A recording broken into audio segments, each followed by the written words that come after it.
सुन, ये ले जाना, तेरे काम आ जाएंगे। मैम साहब, आपने ये ब्रेड धरती पर क्यों फेंक दिए? देख, हम लोग पार्टी में जा रहे हैं और ये ब्रेड कल तक खराब हो जाएंगे। इससे अच्छा है तू इन्हें खा ले, ठीक है? ध्यान से खा लेना, वेस्ट नहीं जाने चाहिए। बहुत महंगी ब्रेड है ये। ठीक है मैम साहब, हम ले जाएंगे। लेकिन मैम साहब, आप ये खाना हमें हाथ में भी तो दे सकती थी। आपको फेंक कर देने की क्या ज़रूरत थी? खैर कोई बात नहीं, हम ले जाएंगे इस खाने को अपने घर।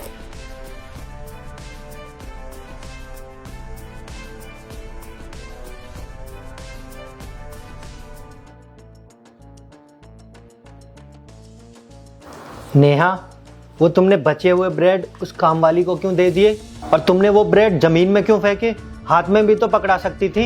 अरे 3-4 दिन पुराने ब्रेड है, वो फ्रिज में पड़े पड़े खराब हो रहे थे, तो हम तो उसे खाएंगे नहीं। इसलिए मैंने सोचा काम वाली बाई को दे देती हूँ, अपने घर ले जाएगी और खा लेगी वो। तुम्हें तो पता है ना, मैं बासा खाना कभी नहीं खाती हूँ। अरे ये क्या बोल रही हो तुम? तुमने उसको वो खराब ब्रेड दे दिए। अगर उसे खाकर उसकी तबीयत या उसके परिवार वालों की तबीयत खराब हो गई, फिर क्या करोगी तुम? अरे कुछ नहीं होगा, ये गरीब लोग हैं और इन लोगों को ना आदत होती है। ये 4-4, 5-5 दिन पुराना खाना भी ना ऐसे ही खा जाते हैं। इन्हें ना आदत हो गई है बासा खाना खा खा के। इन्हें कोई बीमारी नहीं होगी, फालतू की टेंशन ले रहे हो तुम। और वैसे भी इन गरीबों को खाना मिलता ही कहाँ है?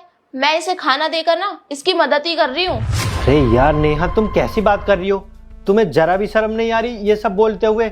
माना कि वो गरीब है, लेकिन है तो वो भी इंसान। अगर कुछ खराब चीज वो खाएंगे तो जाहिर सी तौर पर बीमार हो जाएंगे, उनकी तबीयत खराब हो सकती है। अरे यार, तुम कहाँ इन लोगों की बातें करके टाइम वेस्ट कर रहे हो? हम ऑलरेडी पार्टी के लिए इतने लेट हो चुके हैं और तुम इसकी बातें करके और लेट कर रहे हो। चलो अब बिल्कुल भी लेट मत करो, रेडी हो गई हूँ मैं।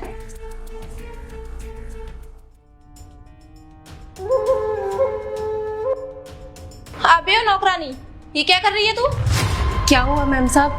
हम तो पानी पी रहे थे। वो तो मुझे भी दिख रहा है कि तू पानी पी रही है, लेकिन तेरी हिम्मत कैसे हुई हमारे इतने महंगे गिलास में पानी पीने की? इन गिलासों से ना हम लोग पानी पीते हैं, घर के नौकर नहीं। तुम नौकरों के लिए वो प्लास्टिक के गिलास रखे हुए हैं ना, तो उसमें पानी पी।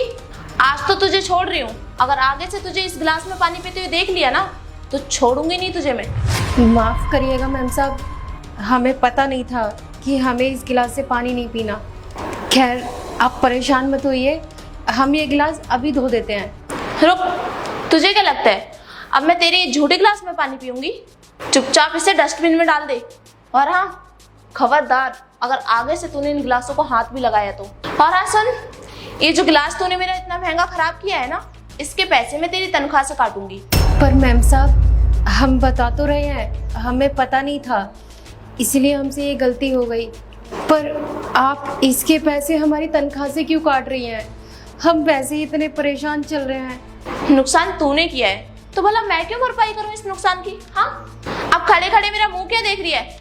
जाके बाहर पोछा लगा। ठीक है मैम साहब। यार हद मचा रखी है इन नौकरों ने, जो मन में आता है वो कर देते हैं। बाप का घर समझ रखा है। नेहा, ये क्या तरीका था उससे बात करने का? मान लो उसने हमारे गिलास से पानी पी लिया, तो इसमें इतनी बड़ी बात क्या हो गई? जो तुम उसके साथ इतनी बदतमीजी से बात कर रही थी, उसे इतना डांट रही थी, सुना रही थी, ये कोई तरीका थोड़ी होता है किसी से बात करने का। माना कि वो हमारे यहाँ नौकर का काम करती है, लेकिन इसका मतलब ये थोड़ी है कि वो इंसान नहीं है, उसकी कोई इज्जत नहीं है, जो तुम इतनी बदतमीजी से बात कर रही थी उससे। अरे तुम पागल हो गए क्या विकास? ये गिलास हमारे लिए है, हमारे पानी पीने के लिए है, ना कि इन गरीब फटीचरों के लिए। पूरा गिलास उसने झूठा कर दिया। अब तुम्हें बताओ कितनी हिम्मत हो गई इस नौकरानी की। आज तो इसने गिलास में पानी पिया है, कल को ही हमारे बर्तनों में खाना भी खाने लगेगी, हमारे बिस्तरों में सोने लगेगी, और कब तक हम इन्हें ऐसे छूट देते रहेंगे? यार नेहा, ये कैसी बात कर रही हो? कैसी सोच है तुम्हारी?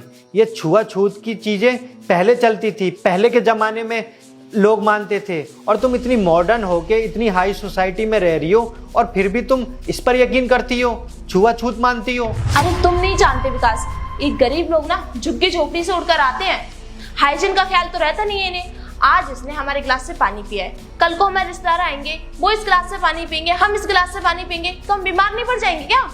अगर हमें कुछ हो गया, हम बीमार पड़ गए, तो तो इसकी जिम्मेदारी ये लेंगे क्या, या फिर ये हमें हॉस्पिटल ले जाएंगे?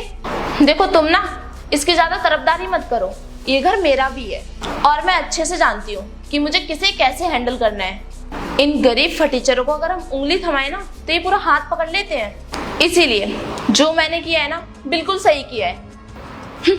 बड़े आए तरफदारी करने वाले। पर नेहा मेरी बात तो सुनो, ये जो तुम कर रही हो ना बिल्कुल सही नहीं कर रही हो। हाँ मैं रेडी हो चुकी हूँ, बस निकल रही हूँ, आधे घंटे में पहुंच जाऊंगी। हाँ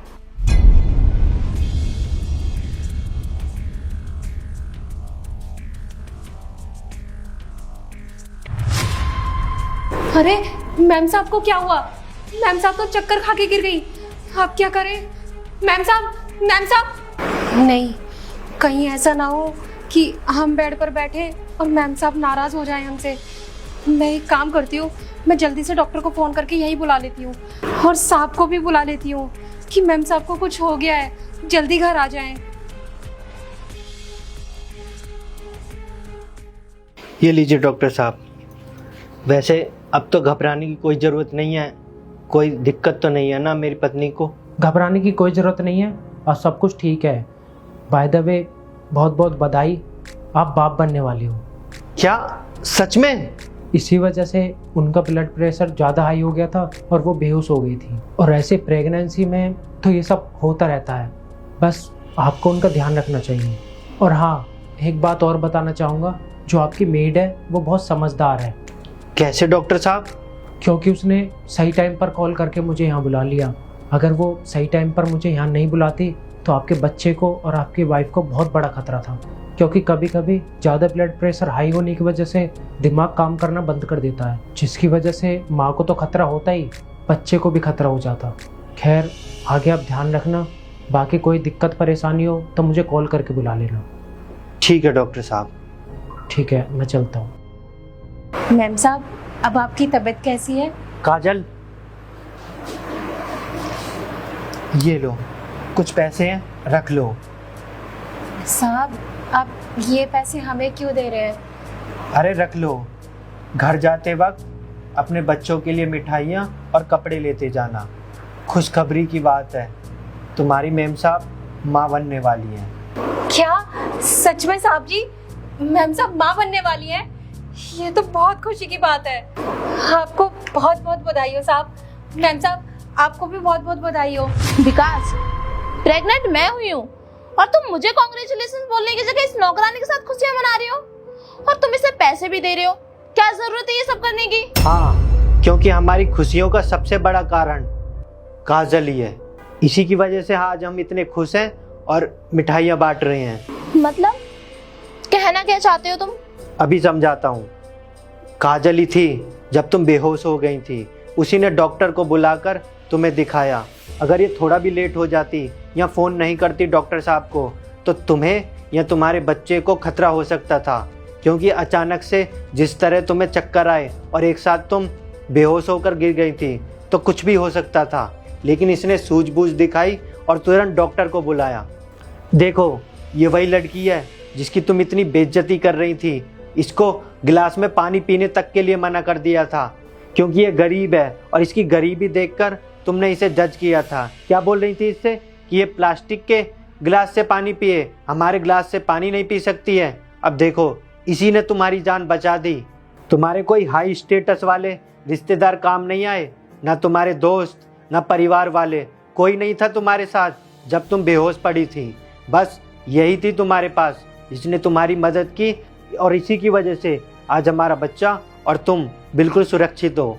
अरे इतना ही नहीं, ये बेचारी घर के इतने काम करती है, हमारे लिए खाना बनाती है, पूरे घर की सफाई करती है, हमारी एक एक नीड को पूरी करती है, और तुम इससे एक बार भी इज्जत से बात नहीं करती। हर वक्त इसे डांटती रहोगी, नीचा दिखाती रहती हो। अरे माना कि ये गरीब है, लेकिन ये भी इंसान है ना, इज्जत तो ये भी डिजर्व करती है। तुम ही सोचो, क्या इसको बुरा नहीं लगता होगा जब तुम इसे इतना सुनाती हो, बुरा भला बोलती हो? एक बात बताओ, ये हमें अपने परिवार की तरह ट्रीट करती है, हर एक काम करती है, कभी भेदभाव नहीं करती कि ये मेरा काम नहीं है, मैं ये काम नहीं करूँगी। जो काम तुम इससे बोलती हो वो सारा काम करती है, और घर भी बहुत लेट जाती है ताकि घर का सारा काम खत्म हो जाए और तुम्हें घर का कुछ भी काम न करना पड़े। न तुम्हारे हाई स्टेटस वाले लोग, न रिश्तेदार, न दोस्त, वो हमारे काम नहीं आते। काम आती है तो ये बेचारी आती है। लेकिन तुम जैसे अमीर और घमंडी लोग कभी इनकी भावना को नहीं समझते, हमेशा इनकी बेइज्जती करते रहते हो। देखो काजल, मैं तुम्हारी मालकिन के बिहेवियर की वजह से बहुत शर्मिंदा हूँ और अब तो सच में हद ही हो गई है जो तुम्हें इतना उल्टा सीधा सुनना पड़ता है। अरे यहाँ पर गिलास से पानी तक नहीं पी सकती हो तुम। तो मैं नहीं चाहता कि तुम ये सब सहो और अपनी मालकिन की उल्टी सीधी बात को ऐसे ही मानती रहो। ऐसे बर्ताव को सहने से अच्छा है कि तुम यहाँ पर नौकरी छोड़ दो और कहीं और जाकर काम करो, ताकि वहाँ पर तुम्हें अच्छे लोग मिल सकें, इस तरह के घमंडी लोग नहीं जो तुम्हें हर वक्त नीचा दिखाते रहते हैं। नहीं नहीं साहब, हम भला आपको छोड़कर कहाँ जाएंगे, और वैसे भी हमें तो यहाँ आकर काम करने में बहुत खुशी मिलती है। और वैसे भी साहब, हम तो जहाँ पर भी काम करने लगते हैं उस घर की सारी चीज़ें हमें अपनी सी लगने लगती हैं। वहाँ के लोग हमें अपने लगने लगते हैं, परिवार की तरह लगने लगते हैं। आप लोग भी मुझे परिवार ही लगते हो, परिवार का हिस्सा लगते हो। हाँ, कभी कभी मैम साहब हम पर गुस्सा करने लगती हैं, लेकिन उसमें गलती भी हमारी होती है, तो हमें मैम साहब से कोई शिकायत नहीं है। मैम साहब जो भी बोलती हैं हमारे भले के लिए बोलती हैं। वैसे भी हमारे परिवार में भी तो सभी का स्वभाव अलग अलग होता है ना, तो अगर मैम साहब हम पर थोड़ा बहुत गुस्सा कर देती हैं तो इसमें कौन सी बड़ी बात है। परिवार में तो थोड़ा बहुत बोल ही देते हैं, इसीलिए हमें कोई नाराज़गी नहीं है मैम साहब से। हम तो हमेशा चाहते हैं कि हम यहीं पर काम करें, कभी आपके घर को छोड़कर ना जाएं। देखा नेहा, तुमने गरीब का दिल कितना बड़ा होता है। तुमने इतने सालों से इसके साथ इतना गंदा बिहेव किया, इतना उल्टा सीधा बोला। इस बेचारी ने 2 सेकंड नहीं लगाए तुम्हें माफ़ करने में। और तो और ये बेचारी अभी भी इस घर में काम करना चाहती है और इस घर को अपना मानती है, अपने परिवार जैसा मानती है, जबकि तुमने इसे इतना उल्टा सीधा बोला है। और एक तरफ हम जैसे लोग हैं जो अपने पैसों का घमंड दिखाते हैं, अपनी ऐंठ में रहते हैं, इंसान को इंसान ही नहीं समझते हैं। लेकिन हमारे जैसे लोग सच में इंसान नहीं होते, एहसान फरामोश लोग होते हैं कि हम अपने और पराये लोगों में फ़र्क ही भूल जाते हैं। एटलीस्ट हमें ये तो देखना चाहिए जो हमारे लिए इतना कुछ कर रहा है और कभी कोई चीज़ की डिमांड भी नहीं कर रहा, कम से कम उससे तमीज़ से तो बात कर सकें। हाँ विकास, मैं समझ गई हूँ जो तुम मुझे समझाना चाह रहे हो। इन सब में मेरी गलती है। और काजल, प्लीज़ तुम भी मुझे माफ़ कर दो। मैंने तुम्हारे साथ कितना गलत व्यवहार किया, कितना उल्टा सीधा बोला मैंने तुम्हें, लेकिन तुमने कभी भी मुझे पलट के जवाब नहीं दिया। और आज मुझे सच में अपनी गलती का पछतावा हो रहा है, मुझे खुद पे शर्म आ रही है। लेकिन काजल, मैं तुमसे वादा करती हूँ आज के बाद तुमसे कभी भी बदतमीज़ी नहीं करूँगी, कभी भी उल्टा सीधा नहीं बोलूँगी। प्लीज़ मुझे माफ़ कर दो इस बार। और प्लीज़ तुम कभी भी हमें छोड़ के मत जाना। मैं चाहती हूँ कि तुम हमेशा हमारे साथ रहो, हमारे परिवार की तरह। अरे नहीं नहीं मैम साहब, आप हमारी वजह से बिल्कुल भी परेशान मत होइए। मैं आपको छोड़कर कहीं भी नहीं जाऊंगी। आप हमारी तरफ से बिल्कुल बेफिक्र रहिए। और वैसे भी आज तो खुशी का माहौल है ना, आप माँ बनने वाली है मैम साहब, इसीलिए आप दोनों बैठिए, मैं आप दोनों के लिए कुछ मीठा सा बना कर लेके आती हूँ। ठीक है नेहा, मुझे बहुत खुशी हुई कि तुम्हें अपनी गलती का एहसास हो गया और तुमने काजल से माफ़ी मांग ली। मुझे पूरी उम्मीद है आज के बाद तुम काजल के साथ ऐसा बिहेव कभी नहीं करोगी। चलो अब तुम आराम से लेट जाओ, काजल तुम्हारे लिए मीठा बनाने गई है। ठीक है।